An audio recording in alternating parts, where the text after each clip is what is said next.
Good evening, ladies and gentlemen, and thank you for joining us. This is The Life Show. My name is Tyrone Brown Jr., and of course, this is my lovely wife, Cherie. Hey. We're so happy that you all are joining us tonight. We have a really good topic that is lined up. But before we get to that, we want to begin to make confessions over our marriages. Okay? And so if you would like to make the confessions with us, just repeat after us. Okay? And we're going to start together. All right? Lord, I thank you for my spouse. I thank you for your strength, guidance, and protection as we uphold your word in our home. As the co-leader of my home, I decree to stay committed and being faithful to my husband. I decree to encourage, protect, value, and be a listening ear for him. I decree to be a woman of character, integrity, and wisdom, and will help to lead my home in worship even as I am a worshiper. I decree to help guide my children to the Word as the final authority in the midst of indecision. I decree to be a woman that is not in the middle of chaos and confusion. I will build my home on the solid foundation of the revelation knowledge of the Word and truth. I am committed to the continuation of learning who I am as an individual through the love of God. I am beautifully and wonderfully made. I am a queen that will stand beside my king to face those obstacles that will come up against us. As the leader of my home, I decree to stay committed in being faithful to my wife and protecting her spiritually, emotionally, financially, and physically. I decree to love her and lead my family in worship even as I am a worshiper.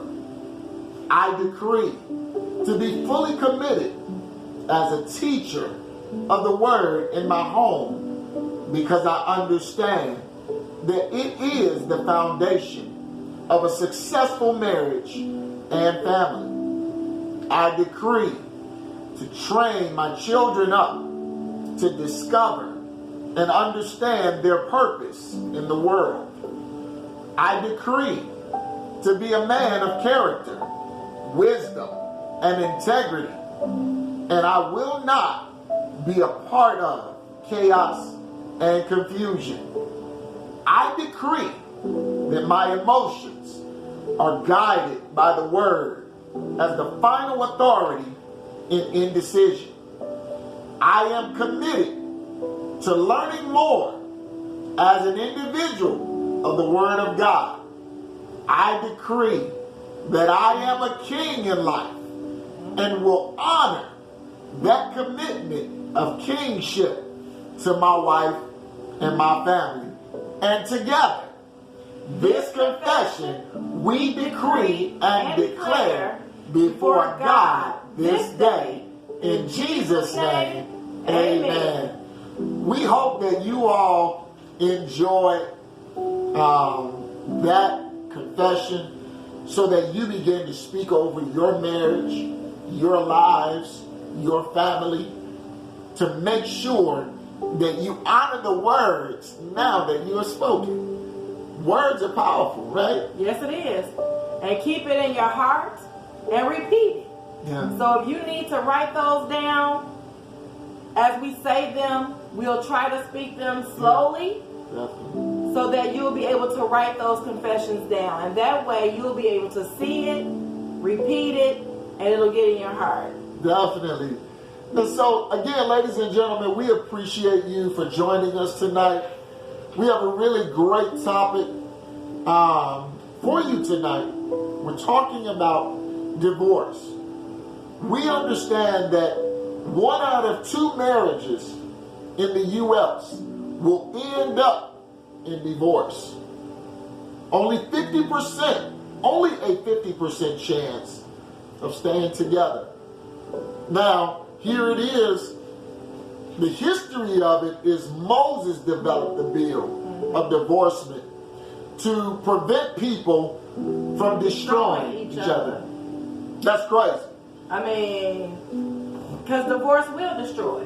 We talked about that last time. Sure. You know, how divorce will cause things, a ripple effect, because of course, we were talking about reasons. Yep. And that divorce was one of the end results of all of those reasons that they piled on top of each other. Sure. Now, there are 5 things that are some points for you all to really get an understanding of what we're going to be talking about tonight. Number 1, Jesus saw divorce as a symptom. A symptom. Right. Ladies and gentlemen. Now, saw it as a symptom. So picture this. Right. Number 2, a problem has to do with a cause. That's the second one. The third one is a symptom has to do with a sign. So let's pause right there, Sure. right? So a symptom has to do with a sign. Yep. So normally if you're ill in your body, Yep. you have symptoms, Yep. right? And those symptoms are a sign that something is wrong. Yep. So your body will tell you when there's something wrong with you, sometimes before you even have any symptoms. Right. Because you have signs first. Right. And then those symptoms start coming out and letting you know, oh yeah, there is something wrong now, because now I'm exhibiting some of those symptoms. Right? That's and really those good. signs, you know what I'm saying? So you have that. Yeah. So you have those blaring signs. Yeah, red flags, Right. you might add. Definitely. Red flags. Now, number 4 is divorce is a sign that something else is wrong. Not the result, not divorce, but something else is wrong. Right. Something else is wrong. That's why divorce is leading that way. It's the end result. It's the red flag. Right. It's the sign. Divorce is a sign that something else is wrong. Just like the symptoms. Definitely. The symptom has to do with the sign. Definitely. Divorce is a sign. Yes, it is. So if you don't want to get divorced, okay, you need to look at all those signs and symptoms that you're already having. Right. Because those are red flags. You already see the signs. What's going on that is sending off all of these signals? Yeah. What's going on? Is it non-communication? Is it lack of affection? Is it lack of intimacy? Parent styles? Integrating parent styles? What is it? Is it financial reasons? Good. That's good. That's really good. Because a lot of those signs lead up To divorce. It does. And people don't deal with that. They don't communicate. Right. They don't talk about the signs Right. that they're having Yep. with the symptoms Yeah. Definitely. of it, because it's emotional. It really is. Yeah. So they don't talk about it. Right. People aren't talking about what's ailing them. That's good. Because, say for instance, I have a headache. Right. Okay? A headache is a sign that something else is happening. Something else is wrong. Right. So why do I have a headache? Right. Is it because I didn't eat? Ah. Is it because I'm stressed out? Right. Is it because I didn't get enough sleep? Is it because I ate the wrong thing? Ah. So it's the sign that something else is wrong, but the end result is divorce. Yeah. Oh man, that's crazy. Now look at this. Check this out. Divorce is worse than death. That's the 5th one. That's the 5th one. Divorce is worse than death. Yeah. Why is it? Because actually when you come together as being married, You become one. you become one. So now when you divorce, you defect. And defect or defection is a military term that once you leave the military, you have now joined the military because you said now that you're committed. Yeah, you committed yourself. Right, you committed yourself. And now, whenever you join, you have committed yourself not to live, but to die. And I thought about that because it says that you committed yourself not to live, but to die. Yeah. Because a lot of the time, and I'm not an army wife or army mother or nothing like that, but just what I got in that little sentence was that when you join the military, sure, you have committed yourself to almost die. Right. Because you may go off to war. Sure. You may have to fight certain battles. Right. And you don't never know what will happen. Yeah. Yeah. So, I mean, you can live. You can have a great life. Right. Right. In the military. Yeah. But you can also die in the military. Yeah. And that's the same thing with divorce. Yep. Yep.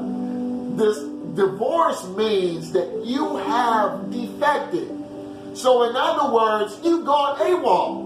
You left. You left your responsibility. And that is a major defection. Okay?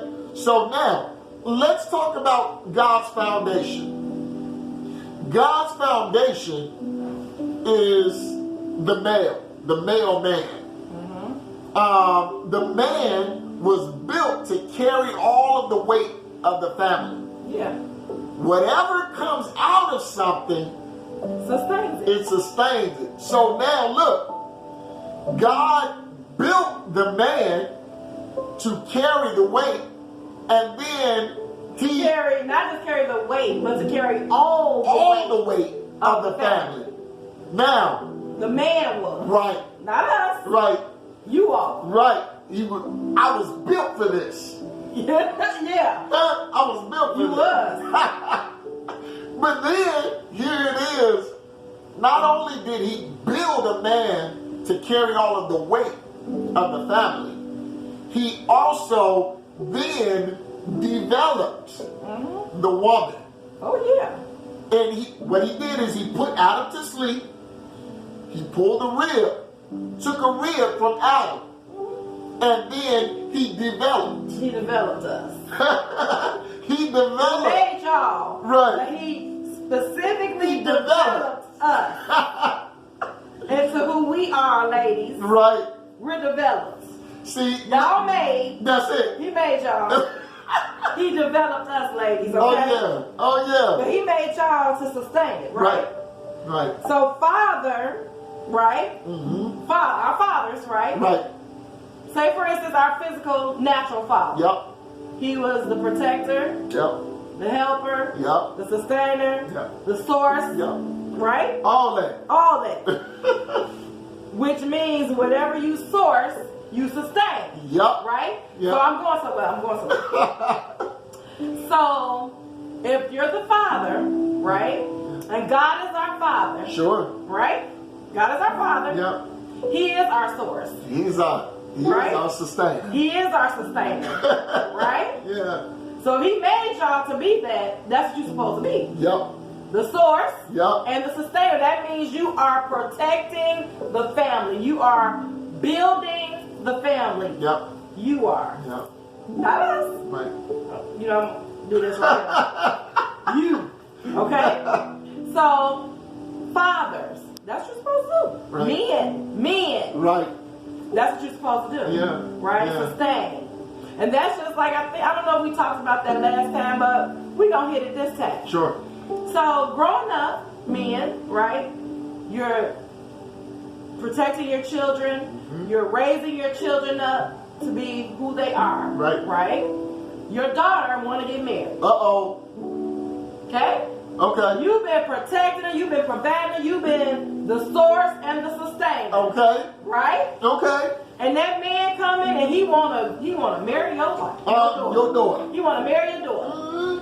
Dad, Mr. Brown, can I take take your daughter. May I ask if I can have your daughter's hand in marriage? Oh, okay. What you got in your bank account, son? Right. Huh?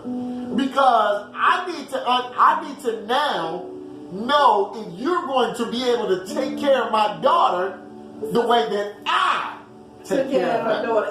Exactly. So with that being said, you know, you say, yeah, go right ahead. Mm-hmm. You know, you can take my daughter's hand in marriage. Sure. And y'all so happy, the men, y'all so happy at the standing up there with the preacher, looking at your wife coming down the aisle. And normally, isn't she lovely? Isn't she lovely? Right?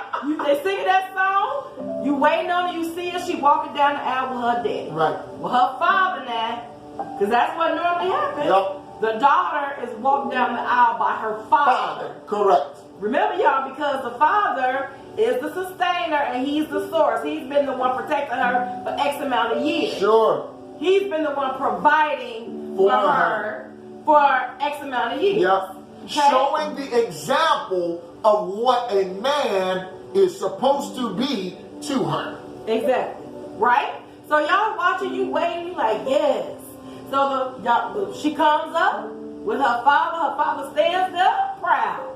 And he happy. Y'all like, woo-hoo! Yes, here come my woman. Here come my wife. And she fine, y'all. She looking good. And the father sitting there, standing there like, yeah. Look at this dummy. Yeah, man. I'm going to let you have it. I'm going to let you have it, right? You can have it. Right. You got to take care of her now. So, what the preacher say at the altar? Who gives this woman away? Ha-ha! Who gives this woman away? Right? That's what the preacher say to the father. Who gives this woman away? The father quickly. Me. Get this girl. Some ways the father can't even say it on his mouth fast enough. Get this girl. I do. Here you go. You can take her. She yours. She your responsibility. She your responsibility now. Yeah. Men. Yeah. And y'all don't even realize the importance of that. Yeah. Now you have become the father, her sustainer, her provider, her protector, her source, her covering. Right. You're that person. Yep. You absolutely are. Because you asked for it. You asked her father. You asked men. You asked her father for that responsibility. For her hand in marriage. To become one. You asked for that responsibility. Yeah. That's why you asked for her hand in marriage. Yes. Because you asked for the responsibility. To provide, to care, protect, to be her protector, all of those her things. sustainer. You asked for that. Now, God is our Father. Yes, He is. When we in need, we don't go to, we don't go to other people. We go straight to the source. We're supposed to. We're supposed to go straight to the source. We're supposed to go straight to the source. But sometimes we think we can do this on our own. Sometimes we believe that we can do this on our own and we don't have to ask our Father for anything. But that's what our Father wants us to do. Yes, He does. Yes, He does. That's what normal fathers want. They want our kids. Ask me. Yeah. Ask me what you need. You need something? I got it. Yeah. You need some help? I got you. Yeah. Come ask me because I'm your father. Yeah. You're supposed to be able to trust me. Right. You're supposed to be able to confide in me. Right. You're supposed to be able to tell me what's on your mind. Yes, you are. Because I'm your father. Yeah. And actually, to tell you the truth, men, when you marry a woman and you always talking about she nagging, asking for stuff, it's not that she nagging. She's now seeing you as the provider, as the sustainer, as the protector. And so you're going to have to protect. You got to give it to her. You're going to have to sustain. You got to give it to her. You got to give it to her. Give it up. Give it up. You got to give it up. That's what her father did. He gave it up. Some fathers, they daughter, they need a car. Here you go, daughter. You need a work done? Here you go. You need a bill paid? Here you go. And the father's man mumble and complain. Oh, child. Oh, Lord. I got to give you something else. Yeah. But guess what? They whipping out that pocketbook because of and their giving it to daughter. them because that's their daughter. Yeah. So here it is. God is the father. Now, the female came out of the male. The male has become the source of the female. Right. Now, So when I'm sorry, because we was talking about nagging for a minute, right? Yeah. So men, when your wife be like, so this is what I really wanted to say, guys. So when, you know how sometimes me and your woman be like, hey, Poppy. Uh-oh. Hey, Daddy. Hey. That's because now they see you. Yep. Not necessarily saying you they daddy. Right. You not they daddy, they father. Right. But now they see you as the sustainer, the protector, and coming to them because you are taking care of me. You're now the source. You're the source. So now I be like, hey, Poppy, I need this. Hey, Daddy, I need this. Not because he's my daddy. No. Because now that he takes care of me. He's now in the role. There you go. He has the responsibility. Say it again. He has the responsibility of the provider, the protector, the sustainer, the overall. He has that responsibility now. Right. And if he shuts his responsibility, that will ultimately lead to divorce. Yeah. Yes. Because now you don't understand the full responsibility as the husband. Right. And that's what's sending the majority of people to divorce court. They don't look. Love never paid no bill. Nope. Okay, No. you can love them all day long, but love don't pay no bills, baby.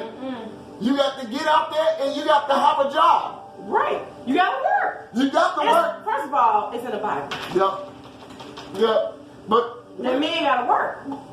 That's what he commanded Adam to do, didn't he? man got He work. put him to work. See, look, this Put him to work. this is crazy. We're not gonna finish this part one. This is part one today. We're not gonna finish it today. Okay, so you're gonna have to come back next week. Come back next Friday. Come back next Friday so that you can get in on this topic. Right. Because we will begin to still talk about divorce and how it decays the family, and then in turn it then is sent out into the community. And then it then affects not just the community, but it affects the world around. That's the setup. Yeah. That's what Satan wants. That's what he desires today. He wants to plant the seed. And whenever he plants the seed, if the seed grows, then he has won the battle. He has won, or he has done his job. Now we're going to go a little bit further because we still want to make some points here. Here it is. What kind of male is the beginning male? What kind of male? The first male had a clear self-image. Self-image. He knew he was the image of God. Right. Why? You want to marry a man who knows who he is. Come on now. He knew that he was the image of God. Why? Because God made him in his image. He made him. He made him in his image. Somebody say, he made me that He made way. me that way. He made you that way. So you want to marry a man who knows who he is. Not trying to know or trying to find out. Can't try to figure it out, man. You got to know. But he knows who he is. Ooh, Now, yes. that's good. Now, next thing, the second thing, the male is where? Where is he found? In the presence. In the presence of God. Yes. That's what, look, if your potential husband is not found in the presence of God, baby, take him back to where you found him. Because he's no good. If he don't love God, he can't love you. That's right. I'm just, look. We didn't get to that part yet. Yeah, Don't go too far, Brown. Don't go too far. We ain't got to that part. I can't go there yet. Okay. Thirdly, the man or the male man working. Yes. He had a job. He had a job. He was a man with a job. He got a job. Now, fourthly, the male man knows how to cultivate.